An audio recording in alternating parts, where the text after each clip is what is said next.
नमस्कार दोस्तों, बात करते हैं सुप्रीम कोर्ट की एक ताज़ा जजमेंट की, सुभाष चंद्र वर्सेस बीपीसीएल। इस केस में सुप्रीम कोर्ट ने कहा है कि जहां कहीं भी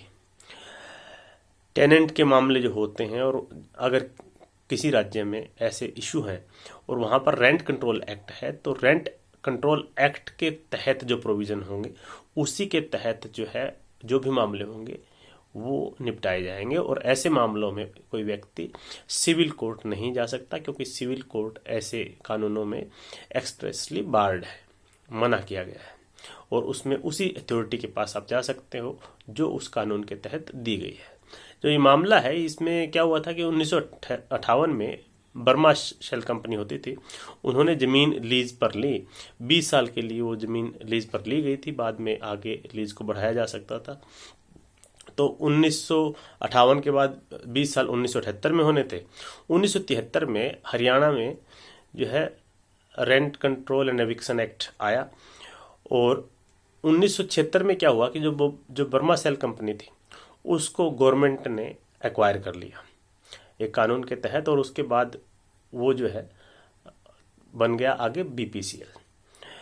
तो 1978 में जब 20 साल हुए जो ज़मीन की लीज के,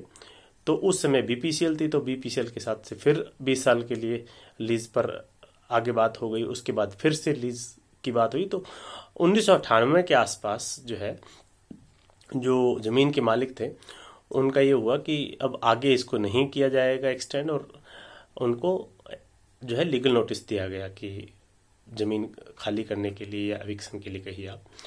तो वो मामला फिर कोर्ट में आया और इस मामले में इशू ये था कि जो बीपीसीएल है उनकी तरफ से ये कहना है कि इस मामले को सिविल कोर्ट में लाया ही गलत गया है, क्योंकि सिविल कोर्ट का जुरिस्डिक्शन ही नहीं है। क्योंकि 1976 के बाद से हम जो है 1978 के बाद से हम जो है स्टैट्यूटरी टेनेंट हो गए हैं, क्योंकि जब पहली जो लीज खत्म हुई और उसके बाद क्योंकि 1973 में जो है कानून आ गया था हरियाणा का, जो रेंट कंट्रोल एक्ट जो कानून था, तो तब से हम स्टैट्यूटरी टेनेंट हो गए हैं। और अब जो प्रोविज़न है वो 1973 के रेंट कंट्रोल एक्ट के तहत ही इस मामले में डिसीजन होगा, क्योंकि पहले जो ओरिजिनल जो लीज हुई थी वो बर्मा शेल कंपनी के साथ हुई थी, लेकिन 76 में वो जो राइट चले गए गवर्नमेंट ऑफ इंडिया के पास और गवर्नमेंट ऑफ इंडिया ने वो ट्रांसफर कर दिए जो है बीपीसीएल को। तो इसलिए हम स्टैट्यूटरी टेनेंट हैं और हरियाणा में 1973 में जो कानून बन गया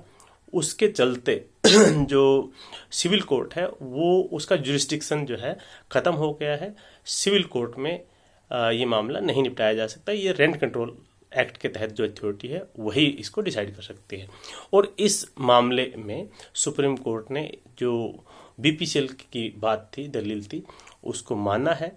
और ये कहा है कि जो जहाँ कहीं भी रेंट कंट्रोल एक्ट बने हुए हैं वहाँ पर रेंट से संबंधित जो इशू हैं वो सिविल कोर्ट में नहीं निपटाए जा सकते, क्योंकि वो एक्सप्रेसली बार्ड है और ऐसे मामले जो रेंट कंट्रोल एक्ट के तहत जो अथॉरिटी है वही डिसाइड कर सकती है।